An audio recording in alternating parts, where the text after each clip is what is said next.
नमस्कार। आज हम एक दिलचस्प विषय पर बात करेंगे जिसके बारे में काफी चर्चा है।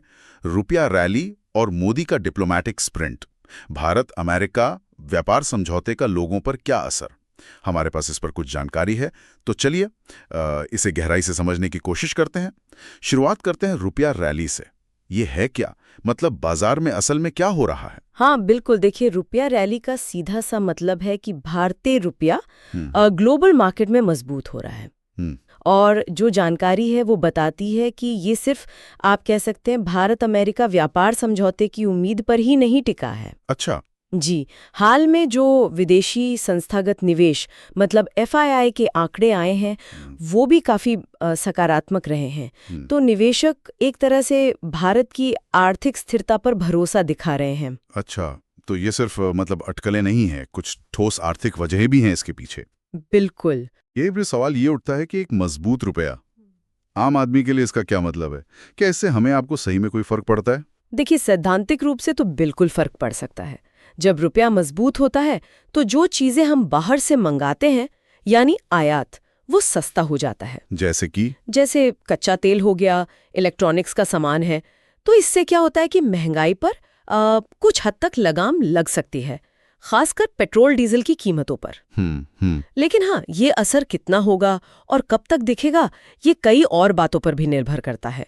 जैसे दुनिया में तेल की कीमतें क्या चल रही हैं, सरकार की अपनी नीतियां क्या हैं। समझ गया। मतलब ये एक फैक्टर है पर अकेला नहीं। सही कहा। ठीक है, अब आते हैं इस दूसरे हिस्से पर, मोदी का डिप्लोमैटिक स्प्रिंट। ये सुनने में काफी तेज रफ्तार वाला लगता है। ये 5 देशों का दौरा, घाना, त्रिनिडाद और टोबैगो, अर्जेंटीना, ब्राजील, नामीबिया, क्या ये बस रूटीन दौरे हैं या इसके पीछे कोई खास रणनीति है? इसे सिर्फ रूटीन कहना शायद पूरी तरह सही नहीं होगा। ये जो शब्द है ना, स्प्रिंट, यही अपने आप में तेजी और सघनता दिखाता है। हाँ, वो तो है। ये दौरे एक तरह से भारत की जो बढ़ती हुई वैश्विक महत्वाकांक्षाएं हैं उनका संकेत देते हैं। जो जानकारी उपलब्ध है वो इशारा करती है कि फोकस सिर्फ व्यापार पर ही नहीं है। अच्छा, और किस पर है? बल्कि ऊर्जा सुरक्षा, खाद्य सुरक्षा और जो दूसरे विकासशील देश हैं उनके बीच सहयोग कैसे बढ़ाया जाए, इन सब पर भी ध्यान है। खासकर अफ्रीका और लैटिन अमेरिका में भारत अपनी मौजूदगी और मजबूत करना चाहता है। अच्छा, तो मतलब ये हुआ कि सिर्फ पश्चिम के देश ही नहीं बल्कि ग्लोबल साउथ जिसे कहते हैं उस पर भी बराबर का फोकस है। ये दिलचस्प है। जी हाँ। चलिए अब उस सवाल पर आते हैं जो शायद सभी जानना चाहते हैं। भारत अमेरिका व्यापार समझौते का लोगों पर क्या असर?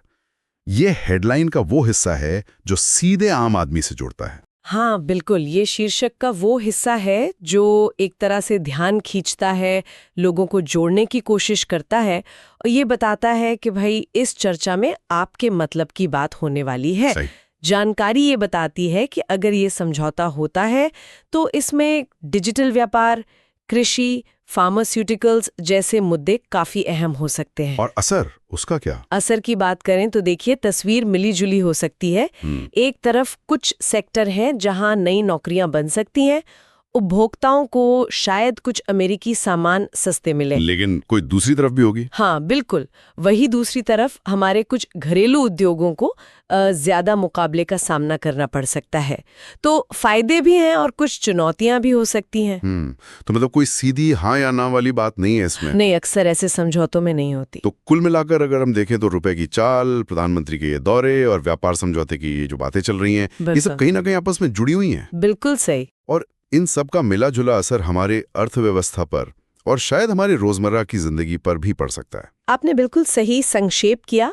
जो जानकारी हमारे सामने है वो यही दिखाती है कि कैसे अंतर्राष्ट्रीय कूटनीति, दुनिया भर के आर्थिक रुझान और हमारी अपनी घरेलू अर्थव्यवस्था, ये सब एक दूसरे से गुंथे हुए हैं। रुपए की मजबूती की ये जो उम्मीदें हैं, ये सघन कूटनीतिक कोशिशें और व्यापार समझौते की संभावना, ये सब मिलकर भारत की जो मौजूदा आर्थिक और विदेश नीति है उसकी एक बड़ी तस्वीर हमारे सामने रखते हैं। सही बात है। जाते जाते एक विचार छोड़ जाते हैं श्रोताओं के सोचने के लिए। जी। एक तरफ तो अमेरिका जैसे जो स्थापित भागीदार हैं, जी, उनके साथ व्यापार संबंधों को और गहरा करने पर जोर है। ये तो साफ दिख रहा है। वहीं दूसरी तरफ अफ्रीका और लैटिन अमेरिका के देशों के साथ ये जो सघन कूटनीतिक प्रयास हो रहे हैं, जैसा इन दौरों से पता चलता है, तो क्या ये भारत की व्यापार रणनीति में एक तरह का विविधीकरण मतलब डाइवर्सिफिकेशन और जोखिम कम करने का एक सचेत प्रयास है, ताकि किसी एक बाजार या एक देश पर निर्भरता कम हो? इस पर सोचने की जरूरत है।